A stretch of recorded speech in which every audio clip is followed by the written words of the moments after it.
Hello everyone. So in this video we are going to discuss special provision for some states, and these are not actually some states. These states are 12 in number which has been given this special provision, and mind you that this special provision for these states that we are going to talk about, this special provision for these 12 states is entirely different from special status that states like Bihar, states like Odisha in past 5 years has demanded on the political level. So I hope you would have understood the difference between the special status that these states are demanding and special provision for these states. So these states that are 12 in number has been given the constitutional protection regarding those special provision due to their indigenous tribe, due to economic backwardness. So what are the reason why only these 12 state has been given the special provision? We'll discuss once we get into this video.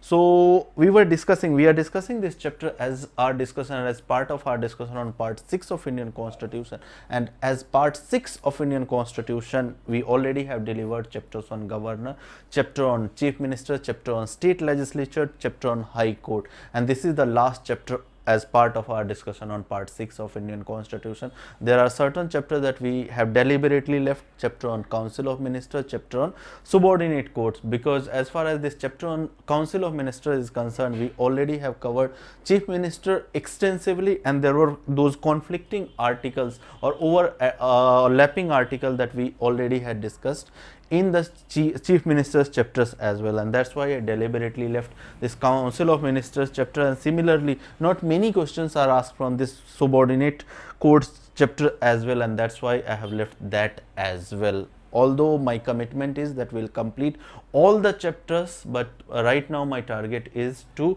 complete this polity and high yielding topics of the polity for 2020. As far as 2021 students are concerned, rest assured that all the chapters, whatever chapters that we are leaving as part of our strategy, those chapters will also be covered. So I hope your answer would have been your question has been answered, that why I am leaving few chapters randomly.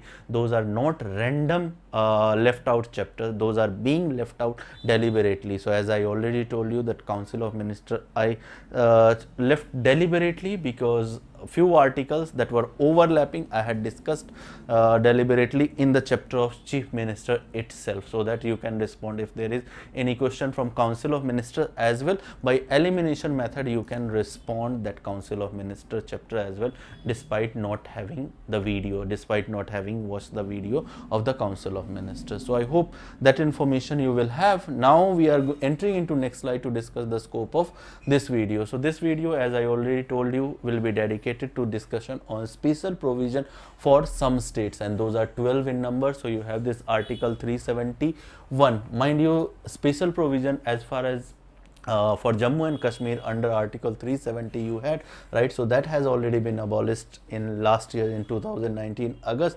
So there is no point of discussing that 370 special status of Jammu and Kashmir, because that is now a regular union territory that we do have. So you have this Jammu and Kashmir UT with assembly, and you have this Ladakh as regular UT. So I hope that point you will have clarity on. So you have these 12 states. What are those 12 states? We'll discuss that.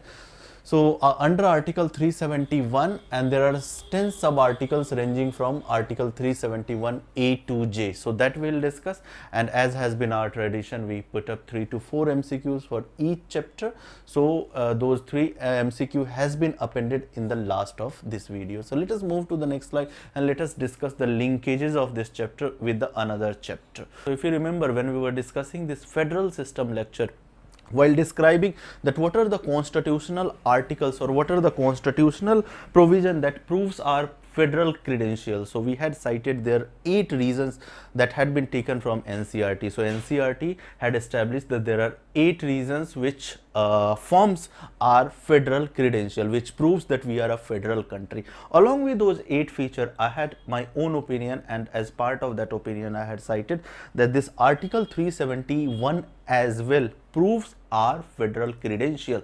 So we'll discuss, we'll try to connect, and I had asked you to read this article 371 in that federal chapter as well, to read this article 371 and sub articles, and let me know that why this article 371 further firms up our federal credential? So we'll respond to that question here, although many of you had already responded that yes, because of the respect that this article 371 attaches to the indigenous culture, to the tribal culture, to their sensitivities, to their customary laws, to their religious values. So it is because of this reason that this article establishes our federal credential further. It recognizes that diversity is important for our country, and without recognizing this diversity, without appreciating this diversity, we as a country cannot remain intact. And the very principle of federalism ensures, or federalism suggests, that as a nation, as a union, you should respect those lower level political entities, and these states are nothing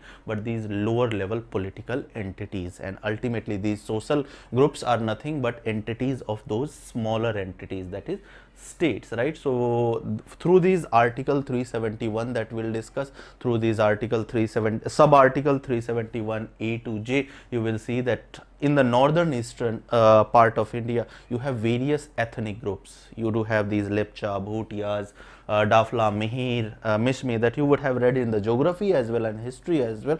So how we'll recognize, because these out of these tribal group that I just cited, there are many tribal group that completely remains unattached with the mainstream world, right? So how we have recognized their social custom, how we have appreciated, that we'll see in this articles discussion. When we'll see that how we have recognized their culture, how we have associated or appreciated what you call, even if it is rudimentary, right? You will see that how patriarchy is practiced in various states, northeastern states, certain states, but we have tried to reconcile, instead of suggesting them that hey, we have become we residing here in metro cities, we have become very liberal, we do value women rights, we do value the words like consent, but we have tried to reconcile with their society as well, right? We have tried to give space to them as well, that okay, you decide that at what time, at what stage of this 21st century or 22nd century, at what stage you want to come up with us. Instead of forcing our values, instead of imposing our own understanding on them, we have tried to amalgate their social values and what they respect, right? So I hope you will have clarity on that, why I was calling that this article 371 further establishes our federal credential. Then from this chapter you can have this fodder for essay as well. Whenever you have to write any article or any answer in general studies regarding the diversity, you can every time cite this article 371, citing that yes, our constitution itself, not only society but constitutional protection has also been given in appreciation to this diversity, right? So this symbolizes Indian constitutional commitment to the diversity. It also reflects, see right now whatever I am saying is simply conclusion. We'll see when we'll get into this chapter, you will find that we'll establish this conclusion as well. So this article that we are going to discuss will symbolize Indian constitutional commitment to the diversity, and it also reflects our commitment to the values of federalism that we have already discussed in the federal system lecture. So I hope enough of the introduction. Now let us get directly into this chapter. So as has been our tradition that we always raise this question, that why, right? So why special provision has been given to certain states and not to the other states? So there are various criteria. There are actually tens of criteria to decide that why any state has to be awarded this special provision, but out of that 10 of criteria, we have figured out these 3 major primary criteria which is common among those all 11 states, right? So what are those criteria? So it is because of the first criteria is indigenous tribal culture. So if you see, we do have 645 recognized tribes, right? I hope you know that we do have 645 recognized tribes. Out of these 645 recognized tribes, if you have read this history and geography, most of these tribes reside either into the eastern portion of India, like states like Jharkhand, states like Odisha, states like West Bengal, or northeastern part of India, right? If you want to see the composition of population, you will have clarity on what I am talking about. So if you see the population of Mizoram, 94.75% of the population of Mizoram is tribal, scheduled tribes, right? If you talk about Nagaland, similarly Nagaland population is also dominated by this tribal population. Assam somewhat lesser, only 12.69%. Arunachal Pradesh, again 63% of the Arunachal Pradesh is dominated by tribal, and similar is the situation of Manipur, although somewhat moderated, right? So it is because of the indigenous tribal culture, as I already told you, that this tribal people have remained untouched or unattached with the mainstream like we people, and that's why their social, their whatever unique values or whatever customary laws, how socially they do interact between different villages, how do they practice marriages, what are their civil rules, what are their administrative rules, what are their justice system, right? You will have to respect them. You can't simply say that if we are awarding something for dacoity. So in our criminal justice system, you had this IPC and CRPC, right? CRPC, through which these issues like dacoity, these issues like murder, although crimes like murder, yes, it can go to the courts, but petty crimes where civil and criminal justice system for the petty crimes is concerned, right, those has remained protected by the constitutional articles that we will discuss. So we have respected their social values, we have respected their customary, we need to respect, right, we have not, we need to respect their these customary value, religious values, right, what they believe in, right. So it is because of the indigenous tribal culture, right, that this special provision has been extended to a few states. Now if you see the second reason of extending special provision, it is second reason would be security related issues, insurgency movement that has been ongoing in different northeastern states. So if you remember Nagaland,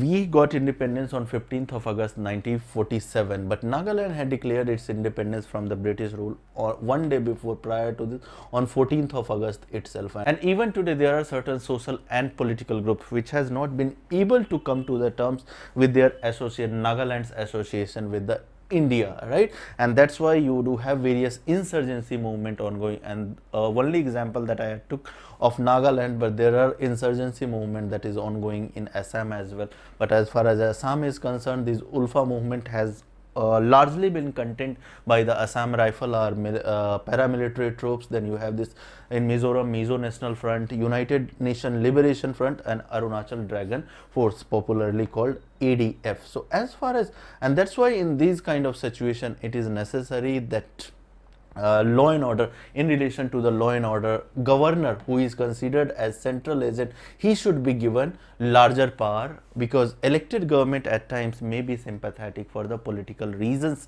They may be sympathetic and they may go to support, and even if they are not sympathetic, they may be not largely capacitated in terms of security, because they do have only police, and police is not equipped enough to deal with these kind of insurgent movement, who often get support from outside countries like China and at times Myanmar. Although Myanmar has remained our friend, but at times Myanmar as well has supported these kind of movements in Nagaland and Manipur, right. So in these kind of circumstances, it is necessary that governor of these states are empowered enough that if these kind of situation does arise, then independent of the advice, if you remember when we were discussing this state legislature, chief minister, so we had discussed this article 163, and under article 163 he should abide by the advice of council or chief minister led by the council of minister.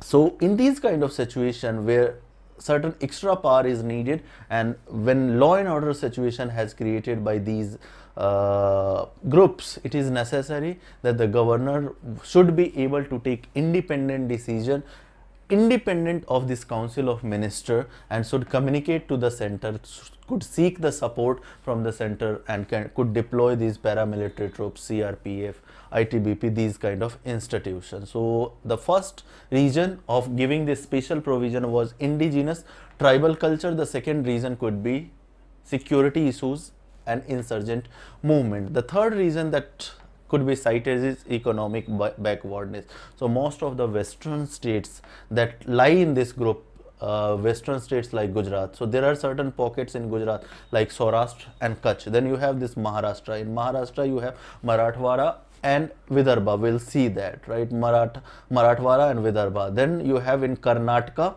you have this Karnataka Hyderabad region. In Andhra Pradesh there are certain groups, right? And in Telangana as well there are certain pockets which are economically very backward, and that's why special provision needs to be extended to the pockets. Although overall if you see the right, Maharashtra is Mumbai, capital of Maharashtra, Mumbai is considered as financial capital of India. Per capita GDP as well, if you see, it is one of the flourishing state, right?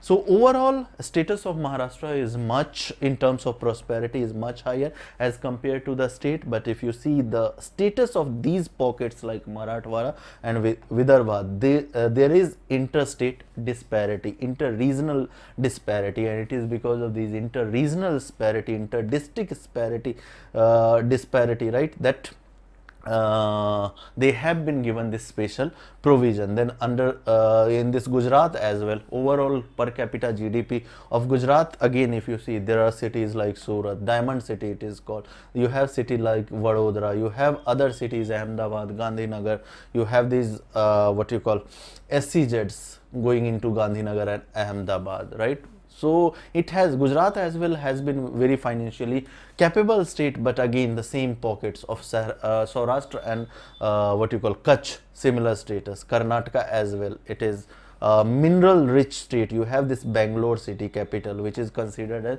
Silicon Valley of India. You have this IT hub residing in Bangalore, but again certain pockets, 4 or 5 districts like Gulbarga, like Bellary, you do have this economic backwardness there as well. Similar is the situation of Arunachal Pradesh and Telangana as well. So owing to these three, although again I'll repeat myself that there can be 10 number of reasons to award a state a special provision or to provide constitutional protection under this special provision, but these are 3 primary reasons on which these 11 states has been awarded this special provision. And when I am saying awarded, this special provision is different from special status that states like Bihar, states like other states, or states like Odisha as well keep demanding. So special status, mind you, special status, the grounds of awarding this special status to any other state, that may be hill, that may be due to economy, right, that may be due because of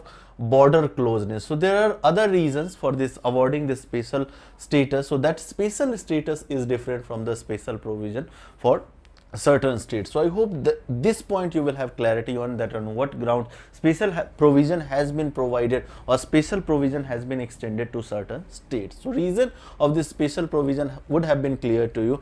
Let us move to the next slide to discuss what are those 12 states and what are the articles associated with those 12 states that does provide special provision or that does deal with the special provision, and what are those special provision, right? So we'll discuss those special provision when we'll get into the articles, but as of now, right, these are 12 states in the green that you can see, right? Why these states are red, we'll clarify, right, in the course of this video. So these are 12 states that does have special provision. So on the western coast, if you can see, western and southern, these are 6 states on the western and southern portion of India. So you have this Gujarat, you have Maharashtra, you have Goa, you have Karnataka, you have Telangana, and you have Andhra Pradesh. So 6 here and 6 on these this side. In the northeastern states you have these 8 states including Sikkim, right? So you have these 7 sister states including Sikkim, it becomes 8 states. So out of these 8 states, 6 states has been given this special provision. So what are those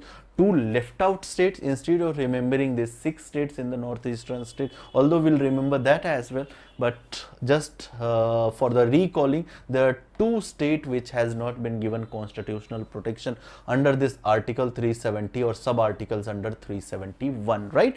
So what are those 2 states? So you have this Meghalaya which has been left out from this constitutional protection, and you have this Tripura. So these are 2 states, and that's why these 2 states are in red, right? Meghalaya, let us recall it, Meghalaya and Tripura. So these are 2 states which are not protected or which has not been extended this special provision under article 371.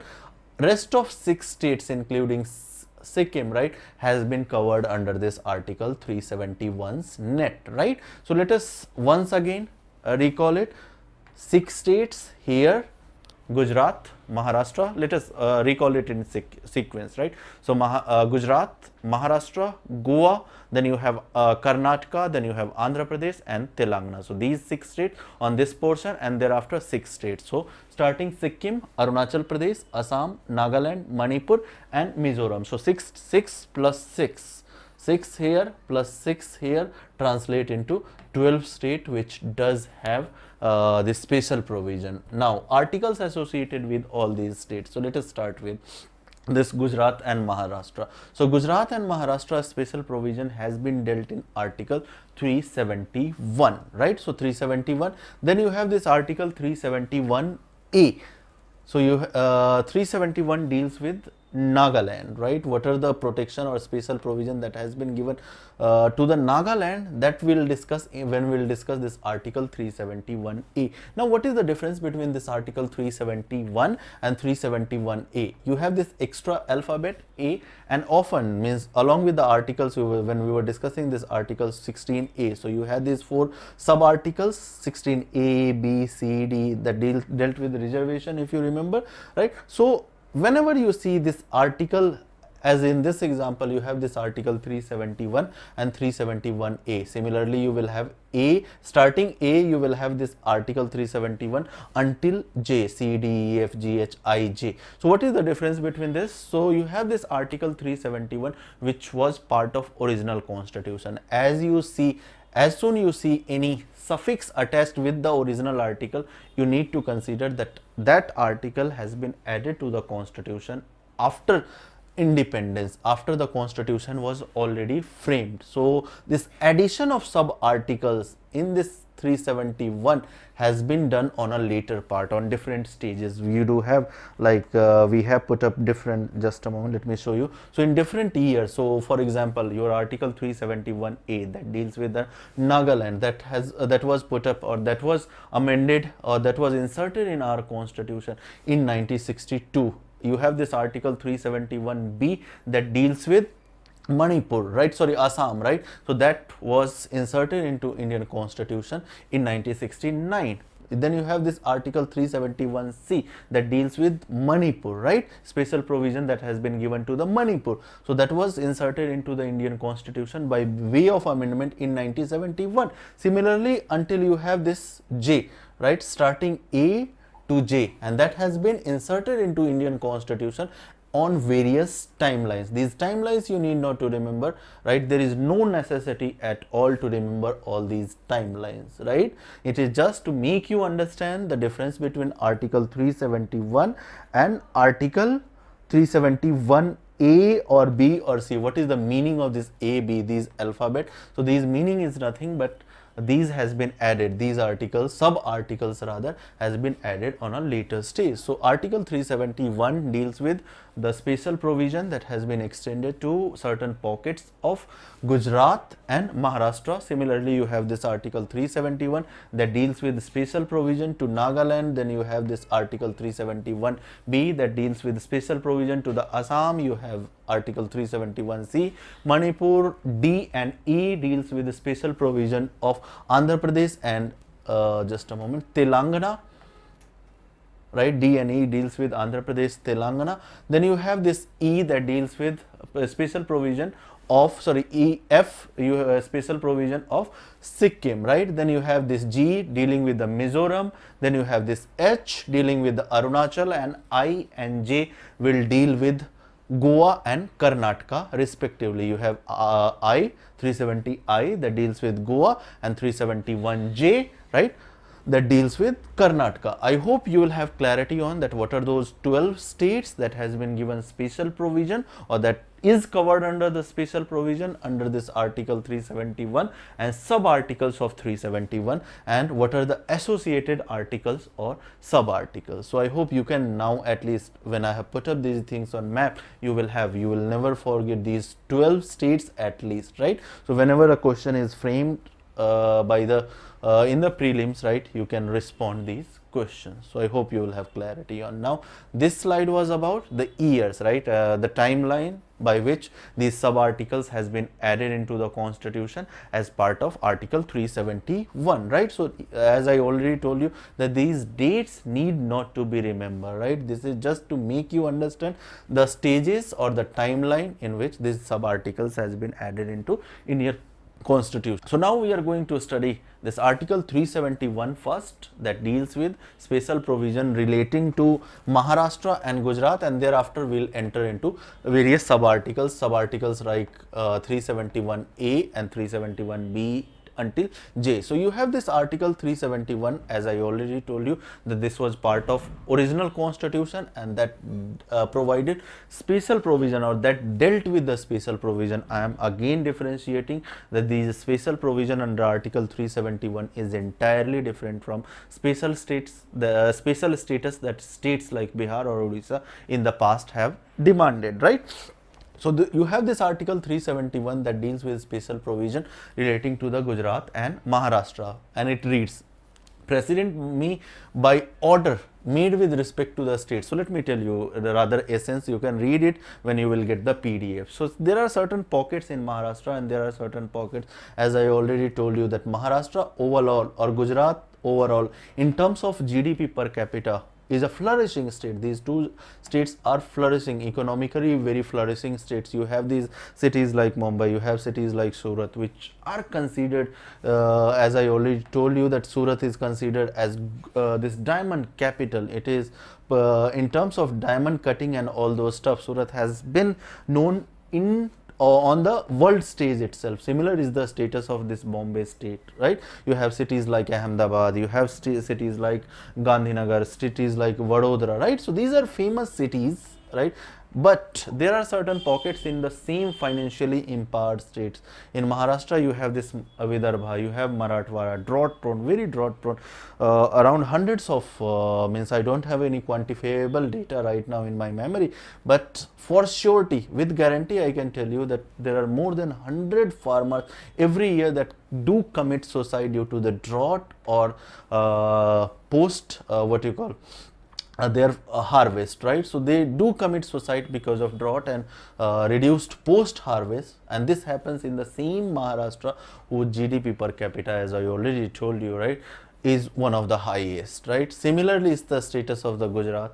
There is a region of Saurashtra, region of Kutch. If you want to see on the map, here are those regions. So in Maharashtra, here you do have this in eastern part touching this Madhya Pradesh and Telangana and Chhattisgarh, right? So Vidarbha area and Marathwada area alongside this Karnataka and Telangana, right? So these two areas, these two pockets and it does have wide amount of inter-district disparity, right? If you see here, you have this Madhya Maharashtra and the western coast of Maharashtra. So one of the enriched areas in the Maharashtra, when you compare this with the financial status of Vidarbha, you will find huge amount of disparity. Similar is the status of, so here you do have this Kutch region, and here you do have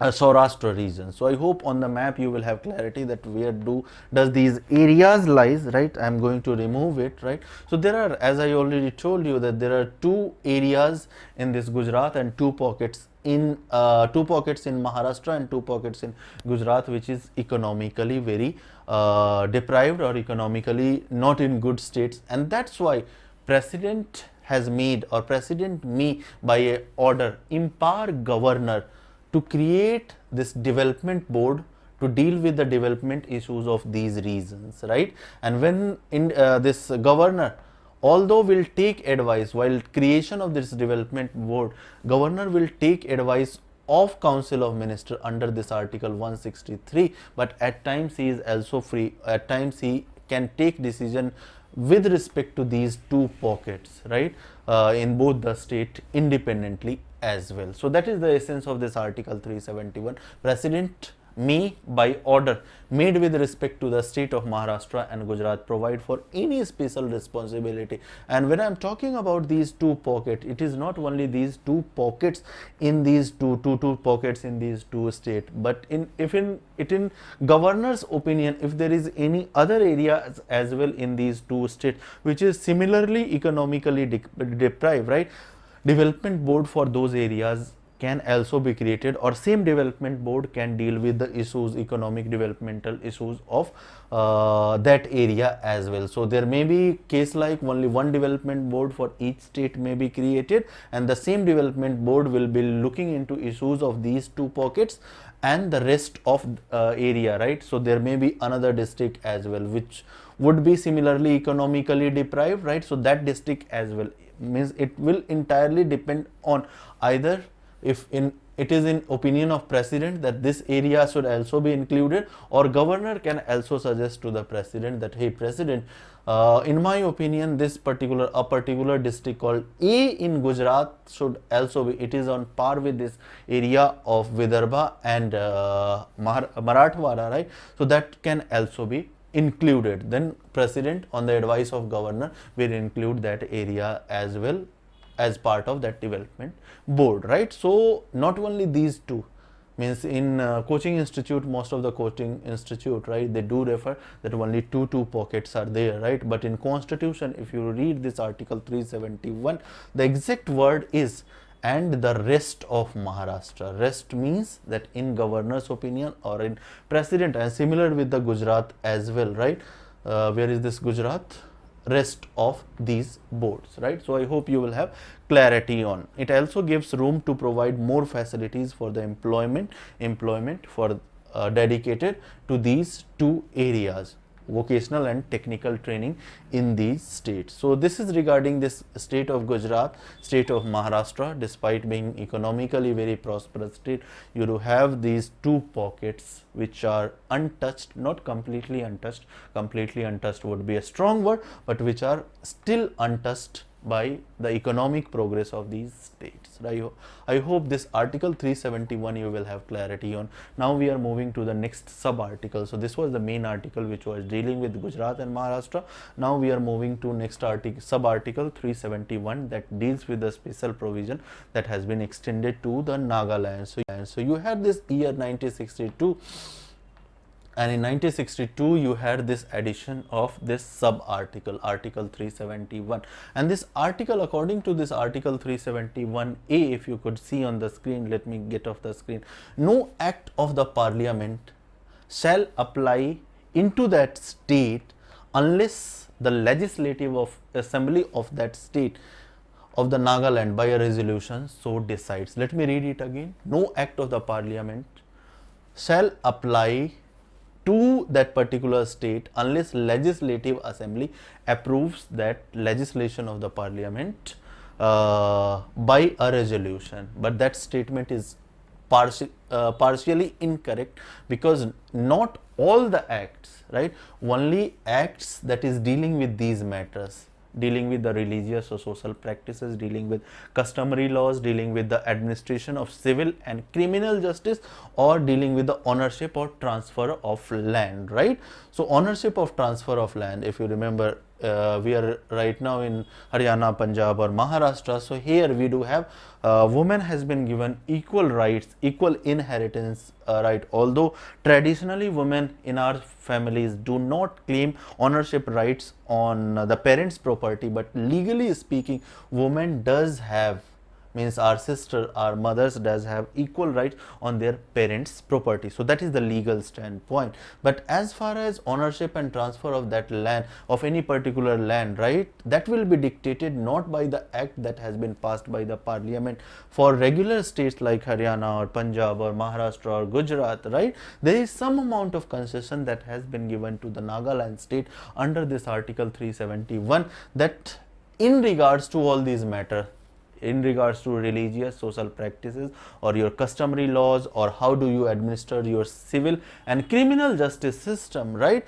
that will be decided by your own assembly, right? We will pass, right, whichever. So you have this schedule 7, and under schedule 7 you have these 3 lists: union list, state list and concurrent list, and there is some residuary items as well. So whatever item that does lie into the union list, parliament will pass the law. Whether that will remain effective, on this area, Nagaland area, or not, that will depend on first that what subject that law or that act is dealing with. If that act passed by the parliament is interfering with any of the matter, any of these four matter, religious or social practices, if it is interfering with, so you do have various fundamental right, article 25, article 26, right?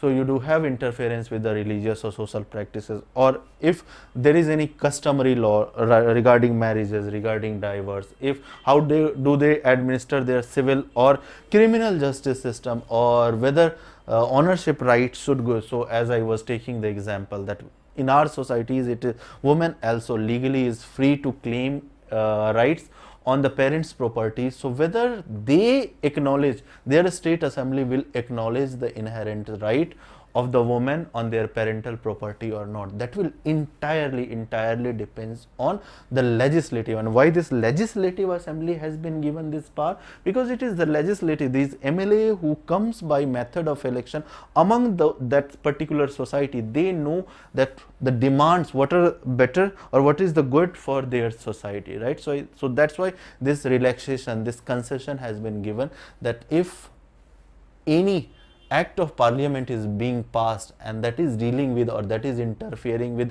any of the matter that has been mentioned in these four lists, right, that will not be applicable to the state of Nagaland unless the legislative assembly of that state by a resolution decides so.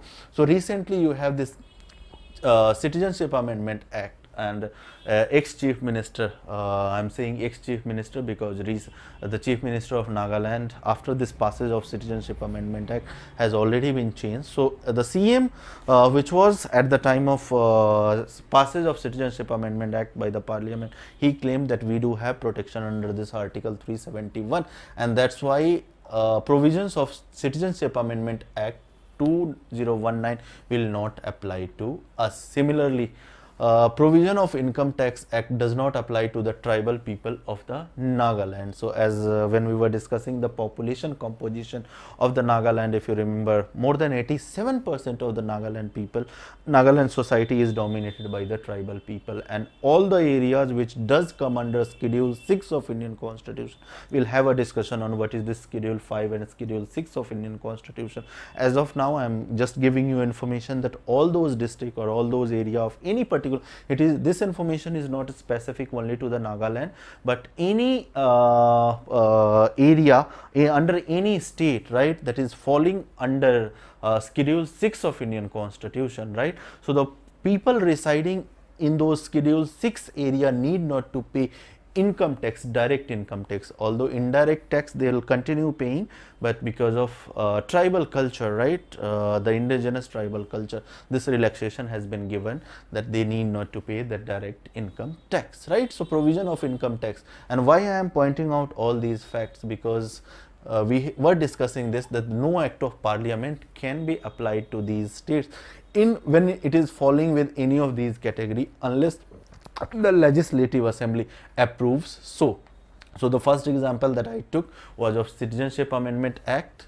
Their ex-CM said that it can't be applied to the Nagaland because although there can be arguments, but right now we are not getting into the argument that why did he so, and to what extent parliament can exert its point that no, you will have to apply, because the Kerala example when we were taking, right, in Kerala's example, Kerala had passed the resolution that our state will not, they too has passed this resolution that our state will also not enforce this Citizenship Amendment Act, but there I had argued that no, Kerala can be compelled, and if Kerala does not agree for the enforcement, or because citizenship is something that comes under, that falls under the domain of union, and if it is falling under the domain of union, no state in India, right, unless of course we'll discuss this, unless of course it is a protected state, and it is a protected state in under any of what you call these kind of protection, if it has not been given any kind of this protection, and whatever protection that has been given to the Nagaland under article 371, or we'll discuss Manipur, Mizoram or Andhra Pradesh, right, that is not completely, right, to the Nagaland that protection has been given. That protection has been given only in relation to these four areas, not completely in all the area. It can't say that okay, regarding the what you call currency, if parliament, or regarding the foreign relation, or regarding any matter that is falling under the union list, it can't blanketly say that no, will not apply unless our legislative assembly's role will come into the picture only when the law or the act that is being passed by the parliament does fall under this category. So I hope you will have clarity on. So example part we are going into, and Kerala example when I was taking about, right? So Kerala can be, states like Kerala which does not have this kind of protection can be forced, right? And if Kerala does not enforce this, or West Bengal says that we are not going to enforce the Citizenship Amendment Act which was falling under the union list, right? President rule, right, can be imposed. Although the tendency of center, political party of the center, the legal thing would be to drag the state into the Supreme Court under the original jurisdiction of Supreme Court and make it a federal contest, federal fight. But union is empowered that in such situation president rule can also be imposed, but that situation is not present here in case of Nagaland. You have this something called inner line permit. Again, when we'll discuss this 5th schedule and 6th schedule, we'll discuss this inner line permit as well. But you do have this inner line permit available to the Nagaland, and what this inner line permit does is that for the protection, ultimately it is for the protection of the indigenous culture and indigenous tribe. This inner line permit has been given to few states, and those few states include Nagaland, right? So this Nagaland district authorities, right, district authorities, when I'm talking about the districts of Nagaland which are bordering to the different states. So if you can recall the map, what are the contiguous states? So you have this Arunachal Pradesh, then you have this Assam, in the southern portion you have this Manipur. So these are the contiguous states of the Nagaland. So people, while arriving from Arunachal Pradesh, from Assam, right? So the district authority, the districts which of the Nagaland which are contiguous with this Arunachal Pradesh or this Assam, right? Those district authorities does have power that they can restrict the movement of the people coming from these two states unless they do have this inner line permit, unless they have obtained this inner line permit. And what is the aim? What is the objective? Because see, if you are protecting, if you are restricting the movement of any person, right, that will be in violation of Article 19(1)(d), right? We do have freedom of movement, we do have freedom of speech, freedom of expression under, you have this Article 19(1) A, B, C, D, E, right? So this F as well you do have. So under this 19(1)(d), right, you have every citizen of India does have fundamental right of movement. So when you are issuing this inner line permit, right, it in conflicting with this right that has been given to persons of India or citizens of India under Article 19(1)(d). But there is legitimate objective behind restricting, and that's why this concession has been given to the Nagaland. And the objective is, because if you remember when we were discussing exceptions to this 19(1)(d), under the exceptions of 19(1)(d), we already had discussed that there are certain states for the protection of their tribal culture, for the protection of their indigenous culture, right? This exception had been extended into the 19(1)(d) itself, right? I hope you would remember, right? So because the objective is legitimate, that's why this inner line permit has been given to this Nagaland. So inner line permit is also an example where Act of Parliament. What was this Act of Parliament? So you had this fundamental right under 19(1)(d), right? So this 19(1)(d), because it is conflicting with few aspects of Nagaland society, and that's why they have been given concession. I hope that point you will have clarity on. Another example, if I take, so 2 years ago you had this attempt by the Nagaland government, the Chief Minister of Nagaland itself, that they wanted to enforce this Article 243D. What is this 243D? So when we'll discuss this Panchayati Raj, this article will come into the picture. Right now, let me give you information. So this Article 243 deals with the reservation of women in the Panchayati Raj election into the municipal election. So as per provisions of this Article 243, it dictates that 33% of the reservation should be given to the women in these Panchayati Raj election and municipal election, right? So there was attempt by the Chief Minister of Nagaland itself to enforce the provisions of Article 243 in Nagaland as well, but there was forcefully, means various social groups, various NGO, because this society of the Nagaland is considered to be little patriarchal. They are still coming to the terms of concept of equality, and that's why in the introduction itself I had said that we do not try to impose our values. We sitting in Delhi, we sitting in Mumbai, we sitting in metro cities cannot impose and should not cannot, even if we can create, we can have the constitutional amendment and we can impose these kind of things,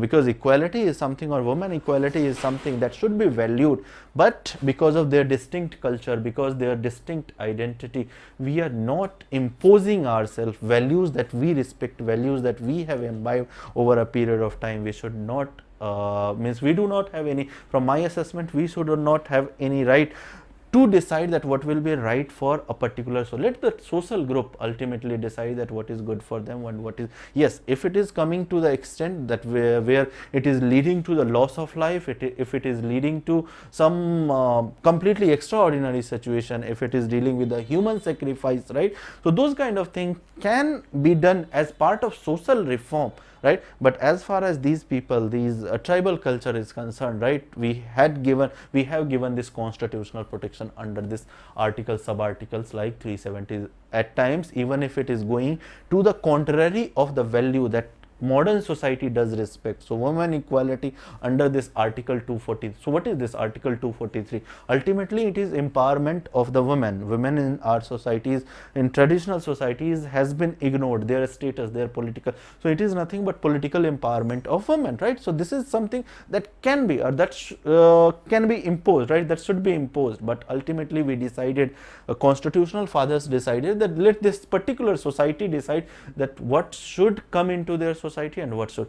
So finally this CM, which had decided that okay, let us enforce, the time has come to enforce these provision into the Nagaland panchayat election as well, but there were various NGO group, various social group that vehemently opposed. There was wide scale agitation led to the violence as well, and finally this enforcement of this article 243D had to be called off, right. So and what was the argument of these NGOs and various social groups? So the argument was that this is nothing but this is interference with the customary laws, with the social practices that we do practice. So finally central government as well had to relent, despite knowing that this women empowerment is in consonance with the social values that we appreciate, despite knowing that we relented because of the customary laws or the protection that we have given under customary laws to the Nagaland society. I'll hope you will have clarity on this sub-article, article 371A. There are certain provisions in 371A as well, right. So see, for the development of certain districts, central government at times can grant any fund, right, for the particular service or for particular project for those particular districts, right. So it is the duty of governor at that time that for whatever purpose that fund has been allocated by the central government, right, state government does make, means state government will receive that at times. See how any program or any project fund by the central. So suppose there is a scheme,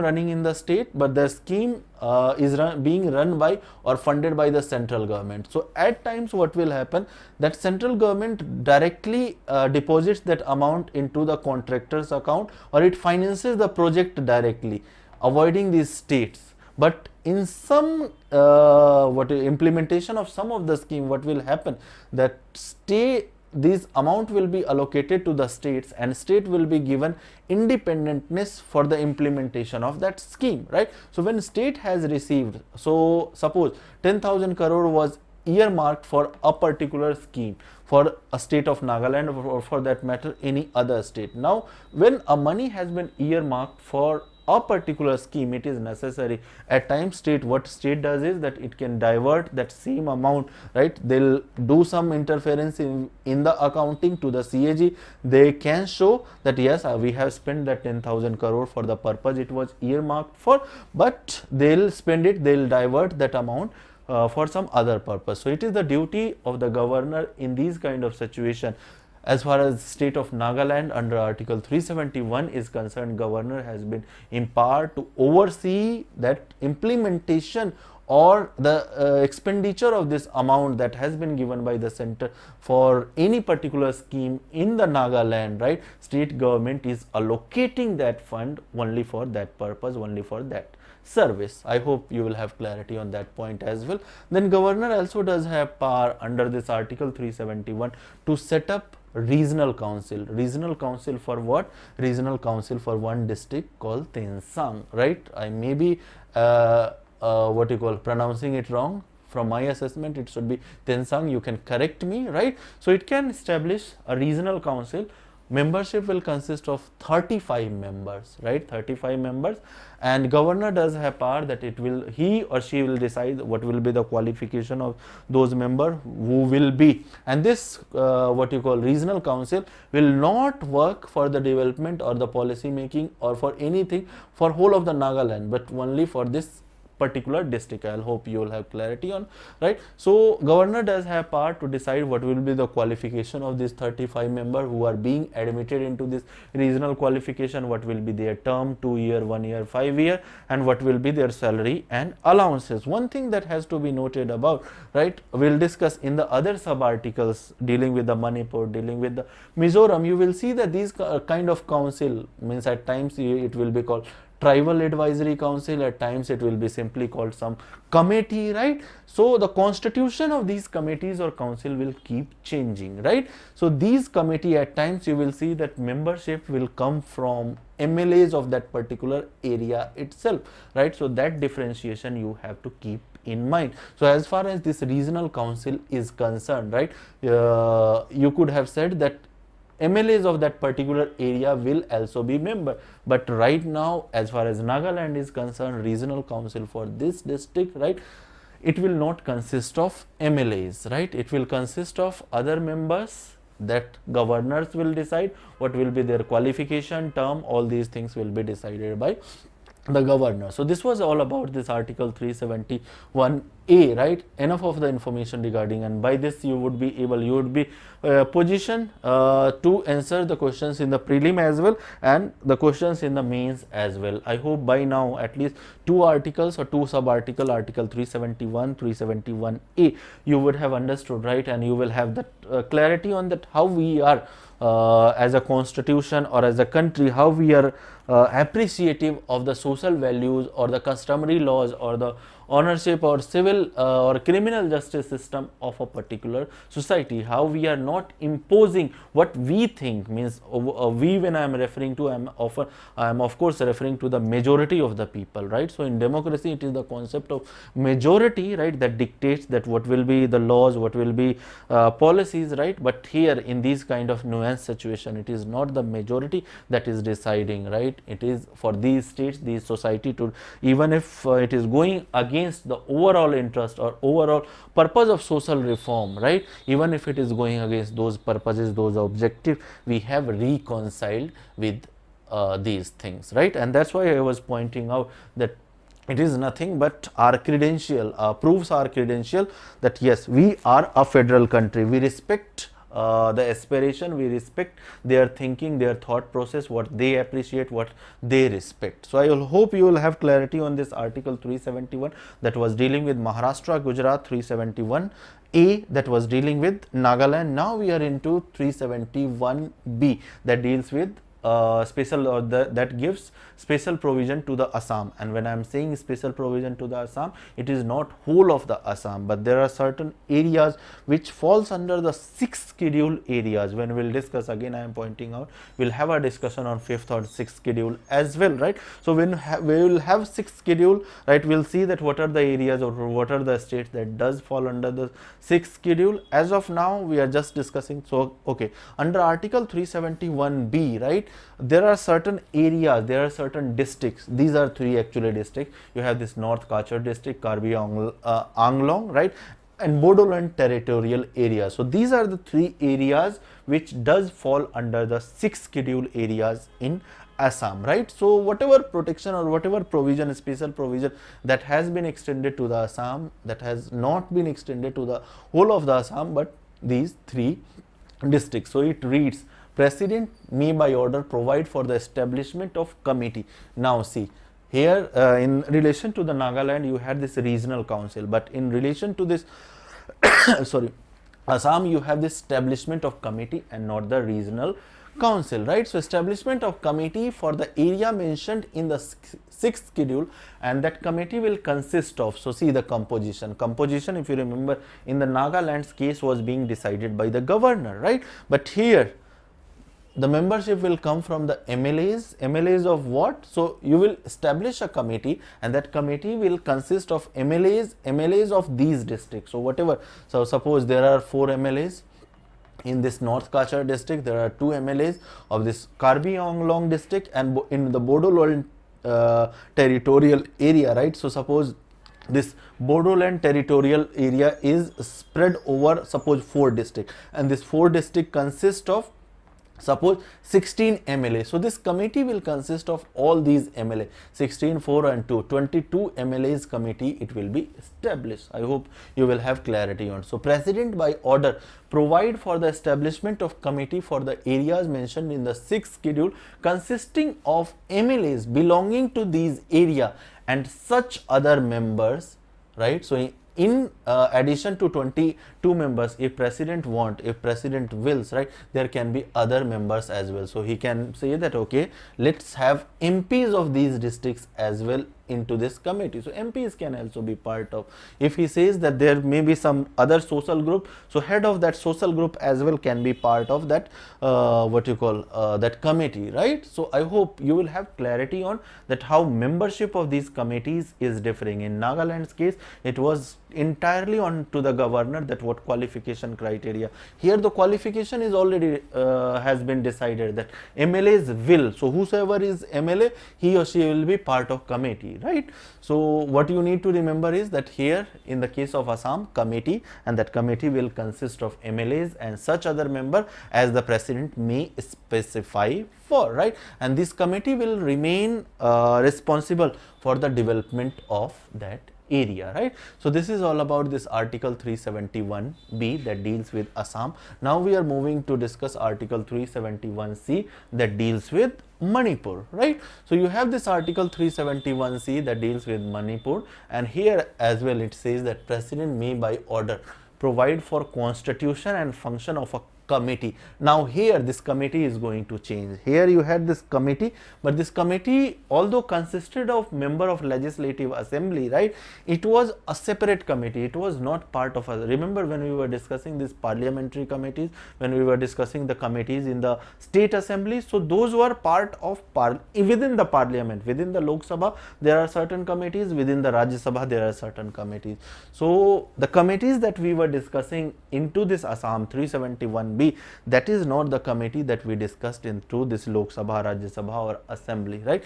Although it does consist of member of legislative assembly, it may consist of member of parliament as well, but it is the outside that assembly, or it is outside Lok Sabha and Rajya Sabha. But the committee that is being discussed in relation to this article 371C in relation to the Manipur, that committee will be formed within the house, within the legislative assembly of that state, right?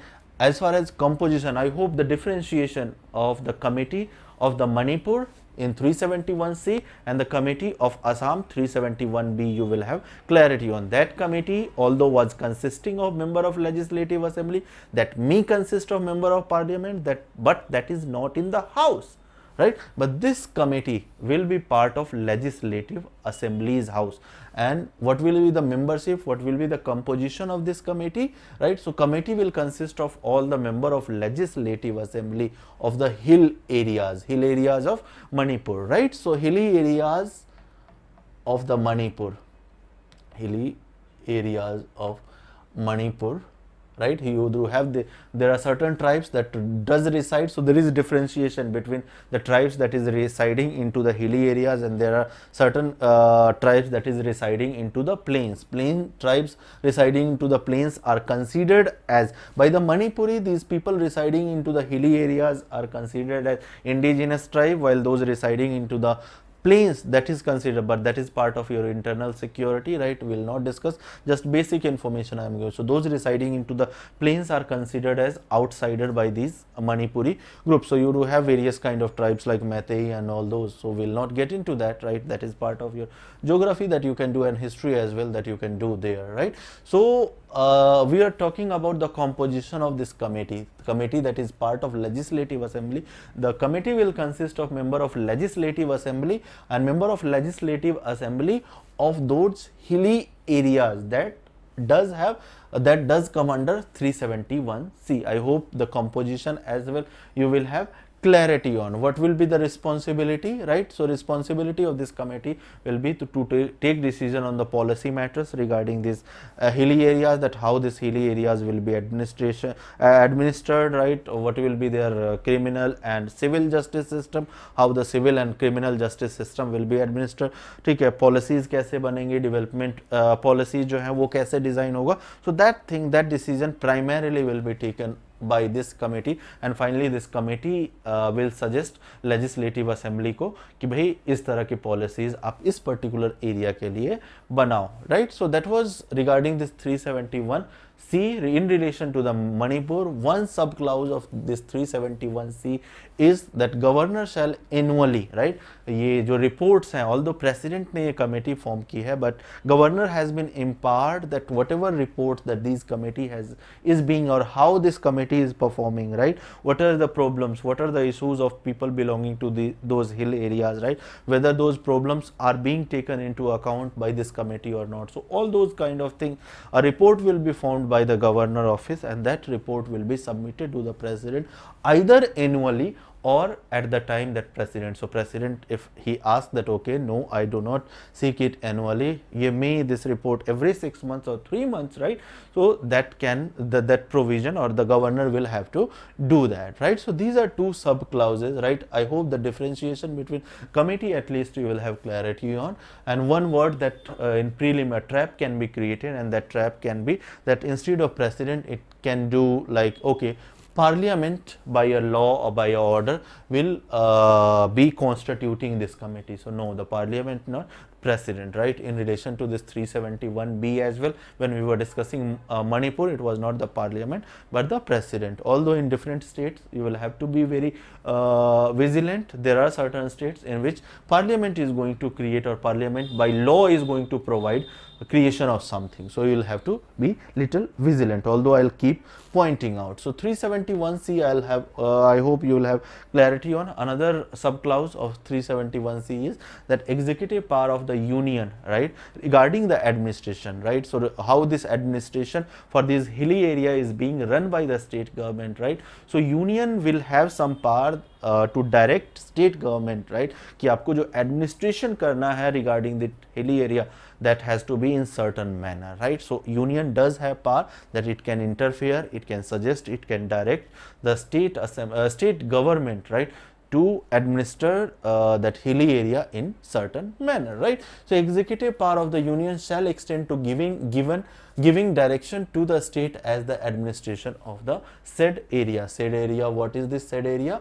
This hilly area, right? I hope the difference, and you also know the difference between this hilly area and the plain area. Plain, as I already told you, those people who are considered as outsider with respect to these people who had been part of this indigenous group, right?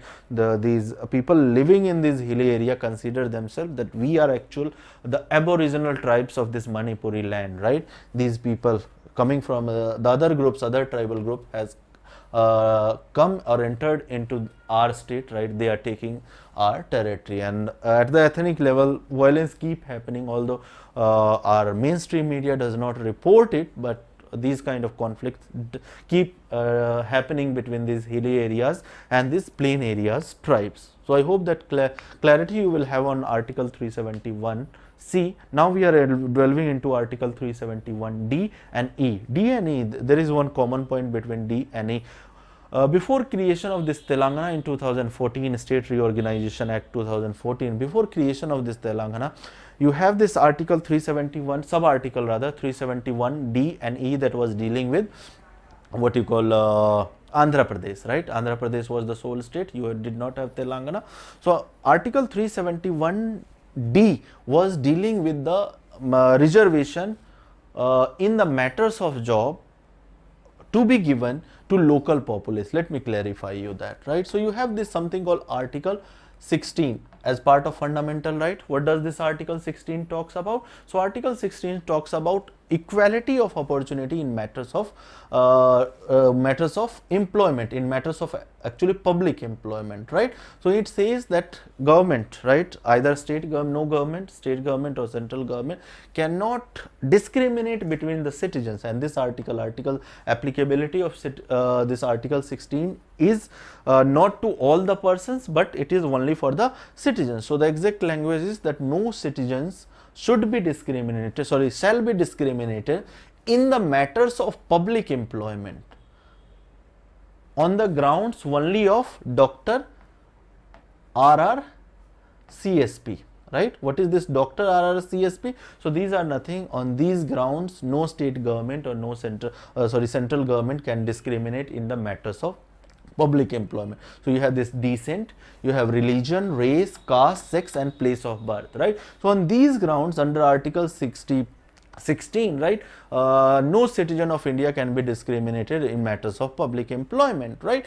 But in relation to in relation to this Andhra Pradesh and now Telangana as well, right, under the protection that has been given, or under the special provision that has been given under this 371D, right, 371D gives this concession to the Andhra Pradesh and Telangana that you can violate this Article 16. And if you remember, when we were discussing, if you have not seen the video of Article 16, you can go to the fundamental rights section and you can watch the video of Article 16. So when we were discussing this Article 16, we had discussed there as well that there is one concession that has been extended to the Andhra Pradesh, right? So what is that concession? So there are certain pockets in Andhra Pradesh and now Telangana as well, where people are very economically backward, and if in president's opinion, or if the state legislature also passes the resolution, so if either in opinion of president or if either in opinion of legislature, state legislature, if there is certain pockets in the different state or certain groups in different not different state, mean the same state, certain pockets, certain geography. When I am saying certain pocket, what does that mean? I mean a geographical area. So if in the opinion of president or state legislature, if there is local populace belonging to a certain geographical area, or there is a group which is very economically backward as well and very underrepresented in state services as well, then a local populace or geography specific reservation provision can be made for a state cadre. So it can be said by the state legislature, and that will be ultimately be approved by the president only, right? So state legislature can pass an act and it can say that okay, this fourth category job or this particular cadre under the state government will be employing only the people belonging to that particular group, or will be people belonging to that particular geographical area, and that will not be violation of the grounds that has been mentioned. So you had this place of birth, right? So on the basis of place of birth you cannot discriminate. That is what Article 16 says. But this concession has been given to our Andhra Pradesh and Telangana under this Article 371D. I hope you will have clarity on, right? So this 371D is common article between AP, Andhra Pradesh and Telangana. There is one more sub-article that is dealing with the Andhra Pradesh only, and that is sub-article 371E. So what is this 371E? So 371E, here it is not the common, it is only dealing with the Andhra Pradesh, and it is dealing with the establishment of central university into the Andhra Pradesh. So if you can read on the screen, it reads Parliament. So here it is the Parliament and not the President. If you remember, when we were until now, you had this 371A, B, C, right, and D as well. It was the President who was taking the decision, but regarding the establishment of the university, central university in the state, right, this decision will be taken by the Parliament. So Parliament by law, by any act, provide for the establishment of university in the state of Andhra Pradesh, and that has been mentioned in the Article 371E. So I hope A, B, C, D, E, right, what states they deals with, you will have clarity on. Now you have this Article 371F that deals with Sikkim. So if you remember, you had this year 1975 rather, in which this Sikkim full-fledgedly was amalgamated in India, right? And that was by 36th constitutional amendment. So you have this 36th constitutional amendment. I'll come to the special provision. What is the special provision in relation to the Sikkim? But let us discuss some general information. So you have this 36th constitutional amendment, which ensured or which provided for the establishment of different structures. So you have, like, whenever a new state is created, different structures, right, according to the constitution has to, and when I'm saying different structure, I'm talking about High Court, what kind of representation that particular state will have in Lok Sabha, what kind of representation that particular state will have in Rajya Sabha. So all those things I am talking about, right? So you will have creation of different kind of structures, and for creation of those kind of structures, you will have to have these amendments, constitutional amendments. So in relation to the creation of Sikkim, you had this 36th constitutional amendment, and this 36th constitutional amendment dealt with that what will be the composition of legislative assembly, what will be the representation of Sikkim in Lok Sabha and Rajya Sabha, then what will be the size of High Courts. All these information this 36th constitutional amendment dealt with. Now many students keep asking, in the Union Territory chapter, along with creation of different state, I had created that chronology, right? So I have put up in the heading, if you remember, in the heading, along with the creation of different states on the different timelines, I have put up the associated constitutional amendment as well. So many students keep asking that if a state has means under Article 4, there is a provision that state can be created without constitutional amendment, right? States can be created under the provision that has been mentioned under Article 2 and Article 3. So why you have put up that constitutional amendment, right? Is that mean that constitutional amendment is required? No, my friend. Constitutional amendment that has been put up into the heading in that chapter, right, that is not for the creation of state, because Article 4 clearly specify that for a creation of new state or for insertion or amalgamation of state that was not part of India, right, you need not to have a constitutional amendment under Article 368, right? That will be a simple just by using this Article 2 and Article 3 you can do it. That constitutional amendment that has been put into the headings of different states that deals with these kind of structures creation, right? When a new state, so suppose in 2014 you had this separation of Telangana from Andhra Pradesh. So now whole of the things, whatever representation that Andhra Pradesh had in Lok Sabha, whatever representation that Andhra Pradesh, so that will be shared, right, into the Lok Sabha, Rajya Sabha. What will be the size of legislative assembly? So that will also be restructured. Whatever legislative assembly size of Andhra Pradesh, right, that will be reduced. Telangana will have certain number of legislative. They will be given option whether they want legislative council or not, right? They will be given that High Court, right? So for creation of those kind of structure, it is the constitutional amendment that is done. Now returning to this what you call chapter, right? So you had this 36th amendment which dealt with the structure creation into the Sikkim. Now what is the special provision? So special provision is nothing. You have created this legislative assembly. Now you have various kind of tribes in this state as well. You have Lepcha, you have Bhutias tribe, you have other tribes as well, right? So what representation these tribes will get into the legislative assembly, so that has been discussed in this Article 371F, right? Governor of the Sikkim will have a special responsibility for the establishment of peace and equitable arrangement for the economic advancement of different groups, right? So these are two features.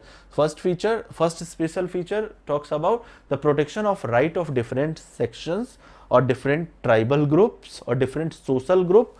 What kind of representation? So 32 is the size of legislative assembly of Sikkim.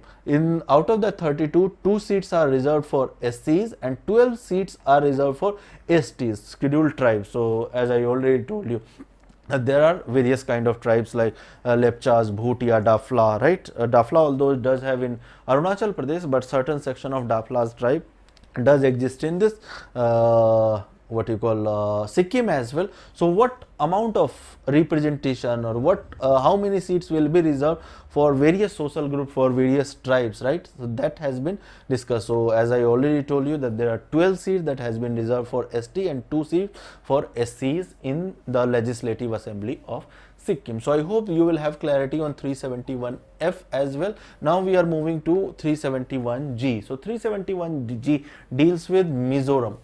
Mizoram, right? Whole of the Mizoram, right? And the protection that has been given to the Mizoram is same as the protection that had been given under Article 3, Sub-Article 371 to the Nagas. So same kind of language. No act of the Parliament shall apply in relation to the Mizoram, right? Unless Legislative Assembly passes that act of Parliament by a resolution with respect to these 4 laws. Religious sphere, if there is any act of the Parliament that is interfering into the religious or social affair, customary laws, transfer of land, right, criminal administration of civil or criminal justice system. So those kind of things will not be applied into the state unless state passes a resolution to that effect. So that point let me not clarify, right, because that we have widely discussed into the Nagaland section 371A. So we are directly moving to the 371H, right, and that is dealing with the what you call Arunachal Pradesh, right? So it is nothing. In relation to the Arunachal Pradesh, you have this governor has been empowered to deal with law and order situation. If there is any law and order, if there is any insurgent group that is operating in the Arunachal, because this happens to be very sensitive area, right? You have over Arunachal Pradesh, you have claims of China as well, right? So considering that this is a bordering state, it is necessary that any insurgent groups, if you remember when we were discussing this various kind of insurgent group, we had taken example of this dragon group, right, that was operating in Arunachal Pradesh. So it might be that China might fund that particular insurgent group and try to create any kind of destabilization. So at that time, and if again state government might be sympathetic or might be incapacitated to deal with these kind of situations, so that's why governor has been empowered कि आपको कुछ special responsibility while dealing with the law and order problems of the state. So if law and order problem has reached to the extent where state government has become incapacitated, so in those kind of situation, right, governor can directly interfere, right, independent of decisions or independent of consultation by Council of Minister. Even if Council of Minister is suggesting contrary, that you should not call for the assistance of the central forces or paramilitary forces, but if in governor's opinion, if the paramilitary introduction is necessary, he will be doing so even if it is contrary to the opinion of Council of Minister, and that will not be violation of this Article 163, right? So I hope this H provision you will also have clarity on. IJ deals with the Goa and Karnataka. So here you have I, one liner, Legislative Assembly of Goa shall consist of not less than 30 members. So that is the only provision that has been mentioned into the I. So there is no necessity of explaining this. Now you have this 371J that deals with Karnataka. So there is certain pocket into the Karnataka. So if you could see here, you do have this map of Karnataka, right here, right. Now there are certain districts in Karnataka, districts like Gulbarga, districts like Bellary, right. So those districts are considered to be very backward districts economically. I am not talking about social backwardness, I am not talking about any other backwardness, means in terms of poverty, in terms of economic backwardness I am talking about, right. So there are certain districts which are economically very backward in Karnataka, and that's why this special provision has been made into the constitution, and those special provision is regarding again the establishment of development board, right. So this development board can be established by the what you call Parliament, right, and rather for the establishment of this, and this is most recent, this 371J, right. This is the most recent addition into the Article 371, and this was rather added by the amending the constitution in 2012, and this request for the amendment had been made by the Legislative Assembly and Legislative Council for the Karnataka itself, right? And Karnataka had made request for the creation of this development board, right? It had sought, because such board can be created by the parliament or the president only when constitution has been amended, right? So with these three kind of proposal, Karnataka means for the setting of development board, for those reasons, for those 5 districts that I talked about, ensure equitable allocation of fund for the development of that particular region, and provide for the reservation in the educational and vocational training. So with these three kind of provision, Karnataka had sent a resolution, Karnataka Legislative Assembly and Legislative Council had sent a resolution seeking Parliament to pass such a law so that they could establish such development board, right? So finally, with 112th Constitutional Amendment Bill in 2000, and if I talk about Constitutional Amendment Act, so it was 98th Constitutional Amendment Act that you had this insertion of 371J into Article 371, right? So your constitution was amended in 2012 and thereby inserting this 371J, and that led to the establishment of development board for those reasons, and those 5 districts that I was talking about, right? So these were 10 sub articles. You had this article 371 that was dealing with Karnataka, Maharashtra and Gujarat, and thereafter 10 sub articles starting are 371A that was dealing with Nagaland to J that is dealing with Karnataka. So I hope you will have clarity on this special provision for this state, right? So with this we are wrapping up part 6 of Indian Constitution. So till then, okay, last leg of this chapter is pending, and the last leg deals with MCQ. So there are 3 MCQ, first MCQ, second MCQ, third MCQ, right? Okay, just a moment. Okay, there were actually 2 MCQs only, right? So these 2 MCQs I expect you to attempt, right? So until we come up with the next lecture, till then, bye bye.